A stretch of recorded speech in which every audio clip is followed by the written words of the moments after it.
Gracias por continuar con nosotros. Es momento de darle la bienvenida a René Jerez López, investigador de Causa en Común, para platicar sobre esta lamentable situación que parece, pues es un espiral hacia abajo, René, la inseguridad en nuestro país. Tú que eres el experto, ¿cómo lees esta situación? ¿Qué tal, Alejandra? ¿Cómo estás?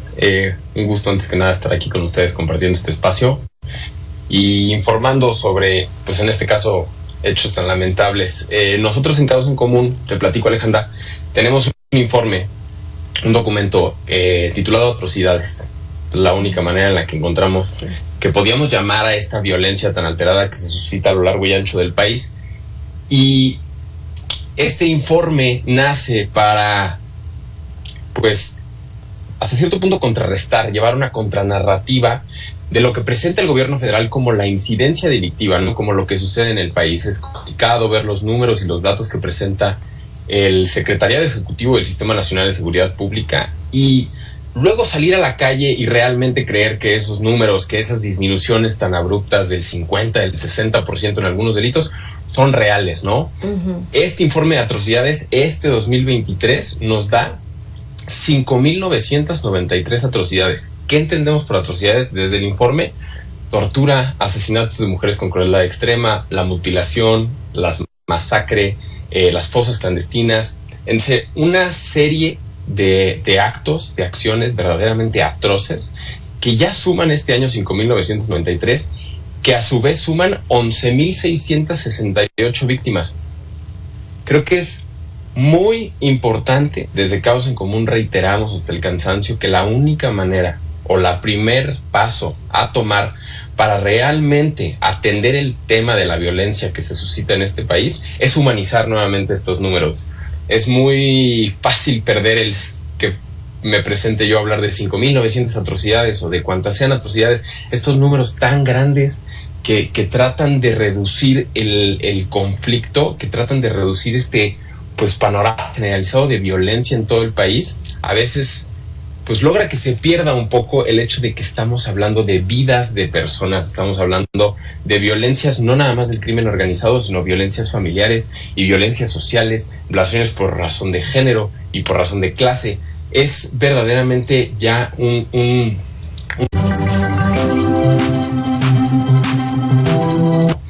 Este informe de atrocidades, 2023, nos da 5,993 atrocidades. ¿Qué entendemos por atrocidades desde el informe? Tortura, asesinatos de mujeres con crueldad extrema, la mutilación, las masacre, las fosas clandestinas, una serie de actos, de acciones verdaderamente atroces que ya suman este año 5,993, que a su vez suman 11,668 víctimas. Creo que es muy importante, desde Causa en Común reiteramos hasta el cansancio, que la única manera o la primer paso a tomar para realmente atender el tema de la violencia que se suscita en este país es humanizar nuevamente estos números. Es muy fácil perder el que me presente yo a hablar de 5,900 atrocidades o de cuantas sean atrocidades, estos números tan grandes que tratan de reducir el conflicto, que tratan de reducir pues panorama generalizado de violencia en todo el país. A veces pues logra que se pierda un poco el hecho de que estamos hablando de vidas de personas, estamos hablando de violencias no nada más del crimen organizado, sino violencias familiares y violencias sociales, violaciones por razón de género y por razón de clase. Es verdaderamente ya un abanico de violencias el que vivimos en este país, sí, y que sin duda, Alejandra, no ha disminuido. Oye, René, bueno, a ver, aunado a todo eso, ¿no? Lo que nos estás recapitulando o enlistando, los atentados armados, los asesinatos, los enfrentamientos entre los grupos delictivos, las desapariciones, en fin, lo que es de todos los días, lamentablemente, en cualquier entidad de la República a todas horas, y la falta de tranquilidad que sentimos la gente, porque como bien señalas, una cosa es lo que se dice desde la atril presidencial y otra bien distinta, lo que se alcanza a sentir en la calle, los que caminamos o los que decidimos, pues, vivir una ciudad con todas las consecuencias de inseguridad que eso conlleva. Pues digamos que tenemos que exigirles a quienes están contendiendo por algún puesto político, pues que nos respondan, ¿no? Ustedes, ¿qué creen? Ustedes como Causa en Común, ¿qué creen que tendrían que estarnos diciendo los aspirantes para gobernar este país? Creo que un buen punto de partida para quien sea la presidenta o el presidente y gobernadores y demás funcionarios públicos que se van a elegir en las elecciones del 2024, es importantísimo establecer una estrategia nacional de seguridad. Este sexenio que vivimos fue ausente la estrategia, no hubo una estrategia, se tomó una decisión, se apostó por las Fuerzas Armadas, se creyó que esa era la manera de solucionar un problema que tiene bases pues estructurales, sociales. El tema de la violencia no nada más es más policías, no nada más es militares. La manera de resolverlo implica una estrategia, implica el fortalecimiento de las policías locales, el desarrollo institucional de nuestras instituciones encargadas en materia de seguridad y de coordinar todo esta estructura a efecto de que se prevenga, se investigue y se sancione el delito. La seguridad tiene incidencia en demasiadas áreas de nuestra vida y por lo tanto la primera gestión que debe tomar el presidente y desde las candidaturas, las propuestas que tienen que ofrecer, tienen que ir encaminadas a establecer una estrategia. ¿Cuál va a ser la manera en la que combatamos al crimen organizado? ¿Cuál va a ser la manera en la que logramos reincentivar a la población a efecto de que denuncie? Tenemos un grave problema de denuncia en este país. No existe la denuncia, es altísimo el nivel de delitos que no llegan a un ministerio público y pues consecuentemente es muy complicado tener un sistema que atienda a unos delitos pues que no se denuncian.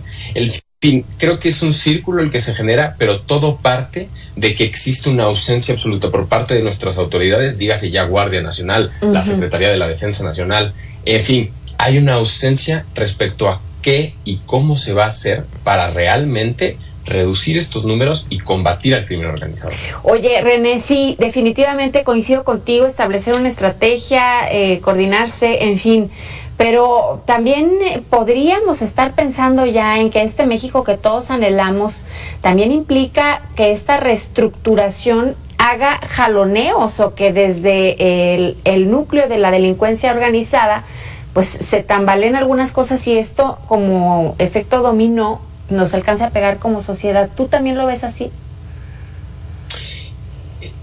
Es una posibilidad, es un escenario, pero por lo menos desde Causa en Común tenemos la intención de que el cambio venga al revés. Okay. Es decir, nosotros tenemos una responsabilidad y es bien complicado aceptar que somos parte del problema porque pues las autoridades nos han fallado y no este sexenio, este es un tema que arrastramos desde hace muchos años. Lamentablemente cada vez llegamos a un lugar peor, no se estanca, no mejora, cada vez empeora y es complicado aceptar que tenemos una participación muy activa en el hecho de que mejoremos como país y me refiero desde el hecho de lo que te comentaba hace un momento de denunciar. Hemos perdido toda confianza en nuestras autoridades y no es sorpresa, tampoco es reprochable para ninguno de nosotros, no nos han dado muchos elementos para confiar en ellas, sin embargo tenemos que exigir a nuestras autoridades que lleven a cabo su trabajo y cuando tengamos conocimiento o seamos víctima de un delito, denunciarlo. No va a pasar nada de esa denuncia, se va a perder en el Ministerio Público, en fin, hay 1001 razones por las cuales no hacerlo, sin embargo, hacerlo va a ser la primera o el primer escalón para lograr establecer pues lo que tú dices, un efecto dominó. Si tenemos información respecto a lo que está sucediendo en el país porque se denuncian los delitos, entonces tenemos un número real de qué es lo que tenemos que hacer y a partir de ello entender cuántos fiscales necesitamos, cuántos juzgados, dónde está, qué es necesario y dónde se tiene que poner el dedo. Hay que tener información suficiente para poder exigir a nuestras autoridades y que no haya, pues, ahora sí que manera de hacerse a un lado Sí. o de la vista gorda. Oye, René, ¿y cómo ves el tema de la transparencia? Porque hay por ahí algunos analistas que dicen, mientras más transparencia se encuentre dentro de cualquier escalafón del tema de la política, ¿no? Gobiernos locales, municipales, el gobierno federal mismo, pues eso podría ayudarnos a todos a exigir también que se actúe en consecuencia de lo que alcancemos a cachar que está mal.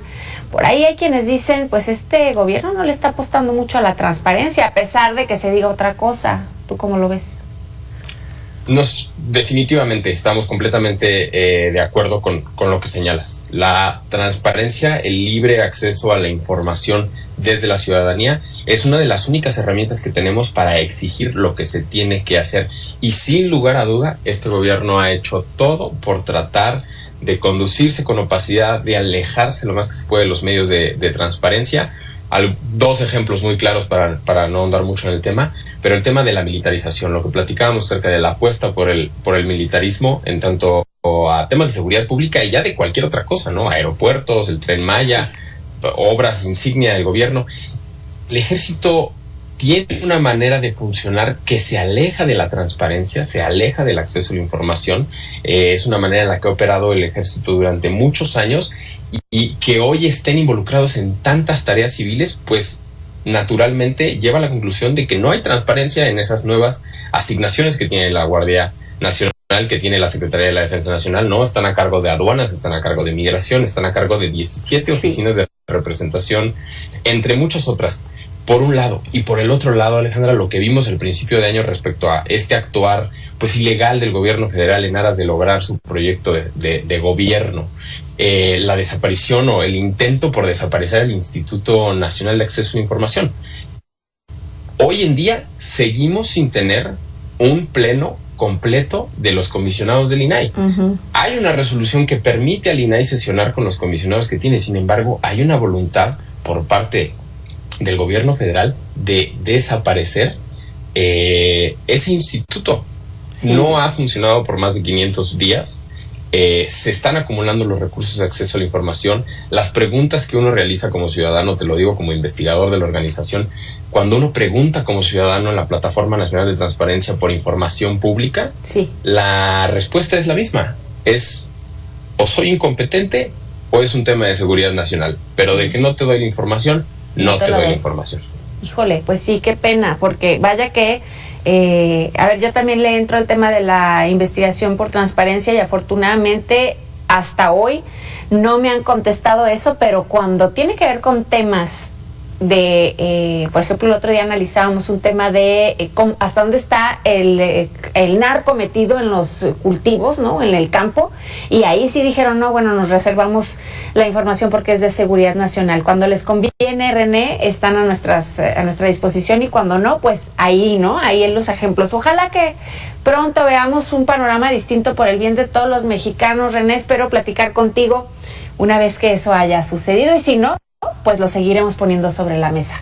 Te agradezco mucho, René Jerez López, investigador de Causa en Común, por compartir unos minutos de tu tarde. Y a usted que está en casa lo invito a continuar en Mega Noticias. Está listo mi compañero Juan Carlos Zúñiga con mucho más para usted.